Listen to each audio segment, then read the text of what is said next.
आखिरी चिट्ठी। एक पुराना घर, एक नई शुरुआत। राजस्थान के जैसलमेर जिले के एक सूने से कस्बे खाबरपुर में एक पुराना हवेली नुमा घर था। नीलगिरी हवेली, जो पिछले 20 सालों से बंद पड़ी थी। गांव वाले कहते थे वहां कुछ अनकहा, कुछ अधूरा छिपा है। एक दिन उस हवेली में रहने एक नया किराएदार आया, डॉ आदित्य बख्शी, जो मनोवैज्ञानिक थे और शहर की भागदौड़ से दूर कुछ सुकून ढूंढने यहां आए थे। तुम्हें डर नहीं लगेगा? गांव की अम्मा ने पूछा। आदित्य ने मुस्कुराकर कहा, डर केवल सोच का हिस्सा होता है अम्मा। मन अगर शांत हो तो हवेली भी मंदिर बन सकती है। पर वह नहीं जानता था, कुछ हवेलियों में सन्नाटा भी चीखता है। मध्य भाग, घटनाओं की बुनावट। वो चिट्ठियां आदित्य ने हवेली की सफाई शुरू की।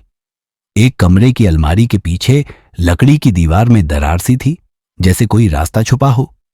उत्सुकता में उसने दीवार के पीछे झांका तो एक पुराना ट्रंक निकला, धूल से ढंका, जंग खाया हुआ। उस ट्रंक में एक महिला की 10 चिट्ठियां थीं, पुराने पीले कागज पर गुलाबी स्याही से लिखी गईं। ऊपर लिखा था, प्रिय अविनाश, जब तुम ये पढ़ो तब शायद मैं ना रहूं।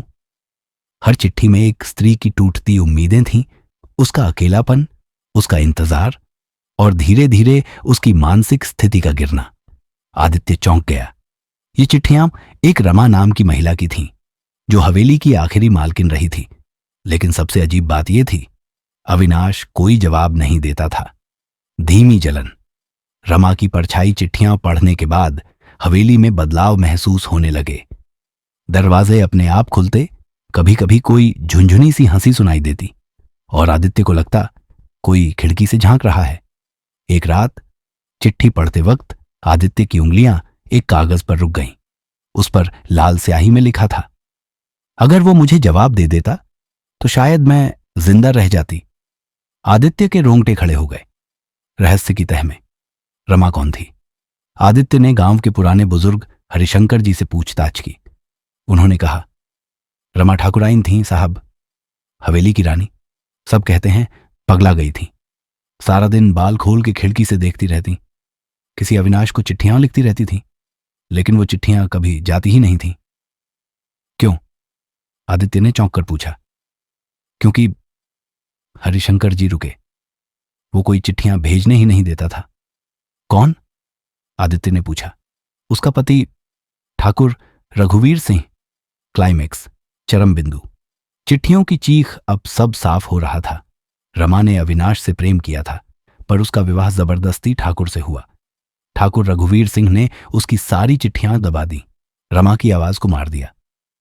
रमा सालों तक अकेली बंद हवेली में अविनाश को चिट्ठियां लिखती रही।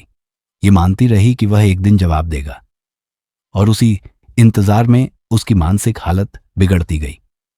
एक रात चिट्ठियों में आखिरी लाइन थी, मैं अब जवाब की उम्मीद छोड़ रही हूं, लेकिन मेरी आत्मा तब तक मुक्त नहीं होगी जब तक उसे वो जवाब नहीं मिल जाता। आदित्य ने ठान लिया, रमा को जवाब मिलेगा। उत्तर की ताकत। डॉक्टर का फैसला। अगली सुबह आदित्य ने एक चिट्ठी लिखी, अविनाश के नाम।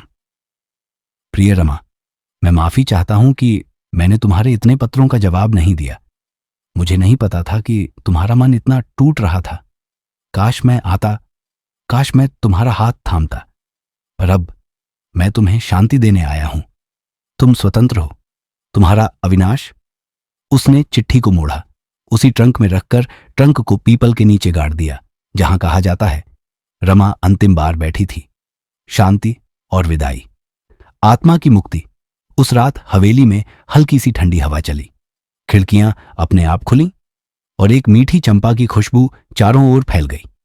आदित्य को लगा जैसे कोई उसकी पीठ पर हाथ रखकर बोला, अब मैं जा रही हूं, शुक्रिया। वह पल सन्नाटा नहीं था, वह एक आत्मा की विदाई थी। निष्कर्ष, कभी कभी चुप रह जाने वाले शब्द सबसे ज्यादा चिल्लाते हैं। रमा की आखिरी चिट्ठी सिर्फ एक पत्र नहीं, एक स्त्री की अधूरी पहचान थी, जिसे सालों बाद किसी ने सुना, समझा और मुक्त किया। कुछ कहानियां चीखती नहीं, वे बस इंतजार करती हैं, और जब कोई उन्हें सुन लेता है तो वे बोझ से नहीं, बूंदों की तरह विदा होती हैं।